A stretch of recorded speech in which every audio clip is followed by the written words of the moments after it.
नमस्कार दोस्तों, आप देख रहे हैं HW न्यूज और मेरा नाम है सोनू कनौजिया।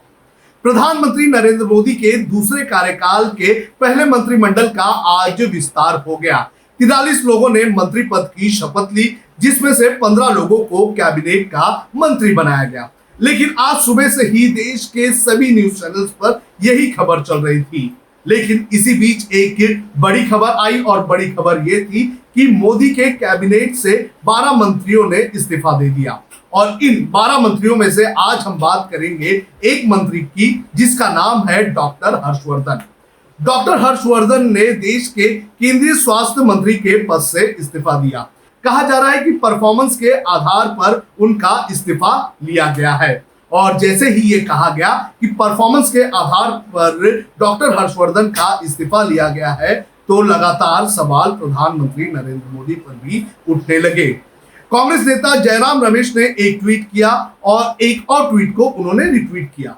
जयराम रमेश ने अपने ट्वीट में लिखा कि poor doctor Harshvardhan, a good man has been made a scapegoat for monumental failures at the highest level, nowhere else। यानी कि उनका कहना है कि डॉक्टर हर्षवर्धन को एक बलि का बकरा बनाया गया है उस गलती के लिए जो गलती उन्होंने की नहीं, जो गलती एक बड़े लेवल पर हो गई थी।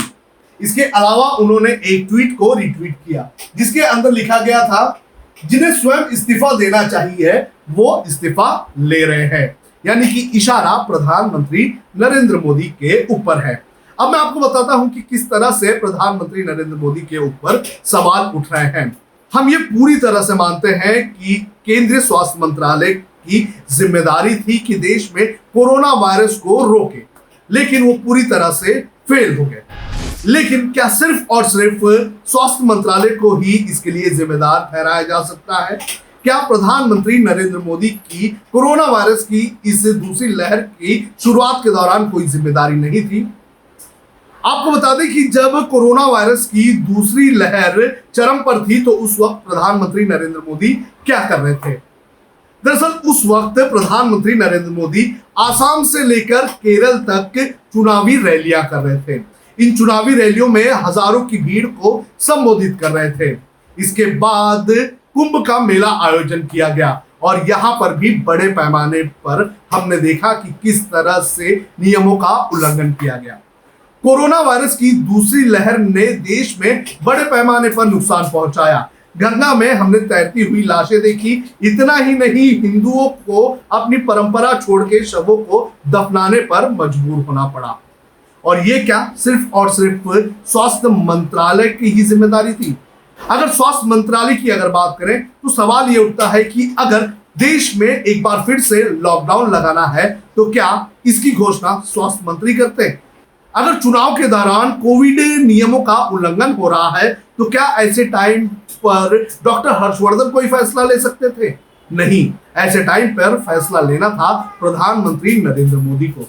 लेकिन उन्होंने ये फैसला नहीं लिया। चुनाव होते गए और जब देश में चुनाव खत्म होने लगे, तो उस वक्त सभी को अपनी जिम्मेदारी याद आई।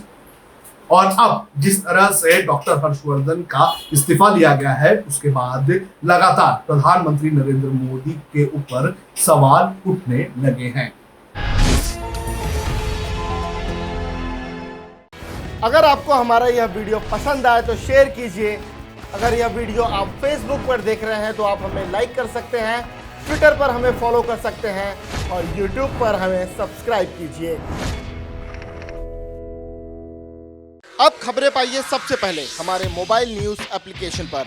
एंड्रॉइड या iOS प्लेटफॉर्म पर जाइए, HW न्यूज नेटवर्क को सर्च कीजिए, डाउनलोड कीजिए और अपनी सुविधानुसार भाषा का चयन कीजिए। खबरों की भीड़ में अपने काम की खबर पाते रहिए।